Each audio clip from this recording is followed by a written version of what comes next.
দেশটির পররাষ্ট্র মন্ত্রণালয়ের মুখপাত্র তাহির আন্দারবি বলছেন, শেখ হাসিনার মৃত্যুদণ্ড বাংলাদেশের অভ্যন্তরীণ বিষয়। বাংলাদেশের জনগণ নিজেদের গণতান্ত্রিক ও সাংবিধানিক প্রক্রিয়ার মাধ্যমে এসব বিষয় সমাধান করতে সক্ষম। এর আগে গেল 17 নভেম্বর শেখ হাসিনার মৃত্যুদণ্ডের রায় নিয়ে বিবৃতি দেয় ভারতের পররাষ্ট্র মন্ত্রণালয়।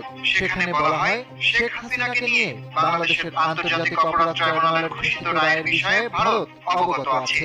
নিকট প্রতিবেশী হিসেবে ভারত বাংলাদেশের জনগণের সর্বোচ্চ স্বার্থের বিষয়ে প্রতিশ্রুতিবদ্ধ, যার মধ্যে শান্তি, গণতন্ত্র, অন্তর্ভুক্তি এবং স্থিতিশীলতার বিষয় রয়েছে।